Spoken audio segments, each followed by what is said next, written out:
Between the United States and India in particular, I think has been growing very steadily. And at the present moment, I think we have before us a new administration in the US. The last administration is very friendly to India. We have every reason to believe that President Obama's administration will also embrace India as a friend politically and strategically.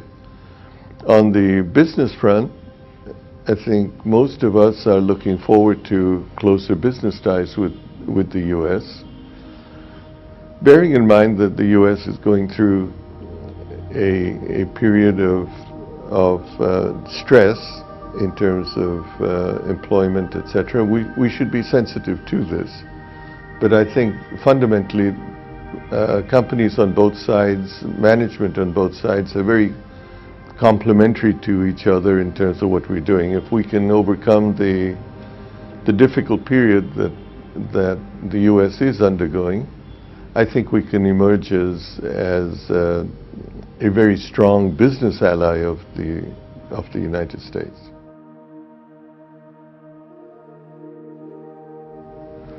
I think in the current context, it's very important that Indian companies manage the perception that they have in the US. I think we have to understand the US business environment. We should not be aggressive and alien to the kind of pain that is happening at this time. And we should find ways of, as I said earlier, being complementary to the needs of US companies and not, in fact, being a pain to them. I believe that we can do this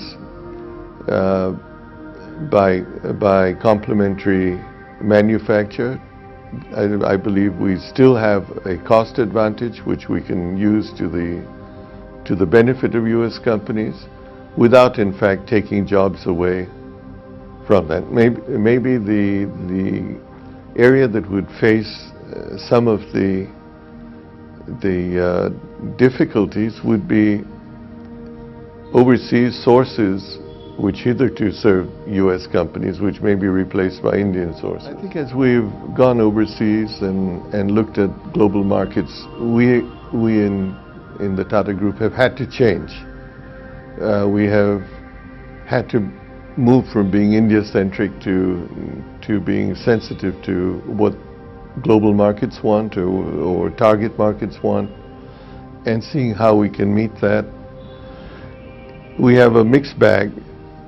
We have our products that we have been marketing in certain countries where we have to be good corporate citizens and promote our brand.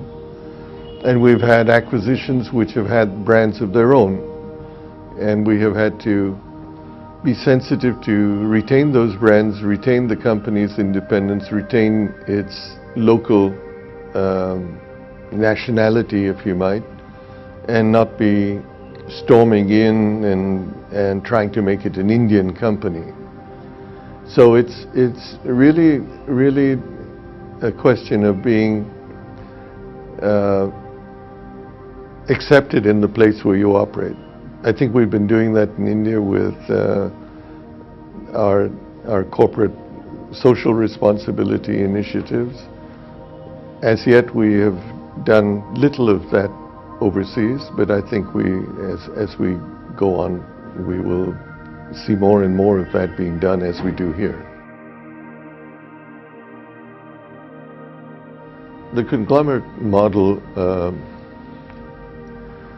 has been very much the vogue in India, carried forward from pre-independence days and then post-independence during a protected environment. It has fallen apart elsewhere in the world or into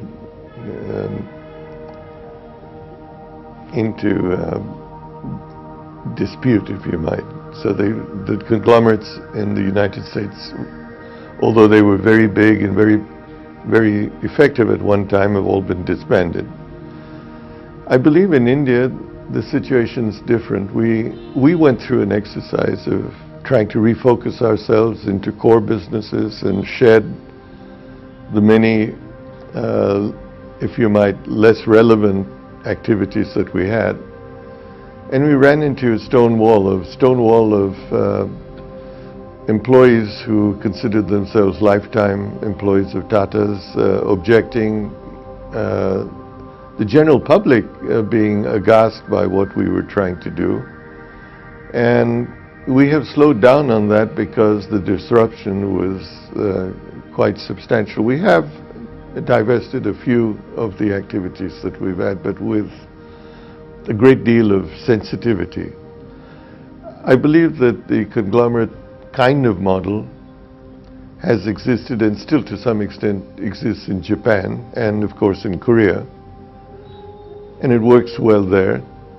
And I think in the Indian context it probably will continue to work reasonably well, and there will be a much slower rate of divestment of irrelevant activities to either reconstruction within the conglomerate or just a straight divestment into the market or giving up control.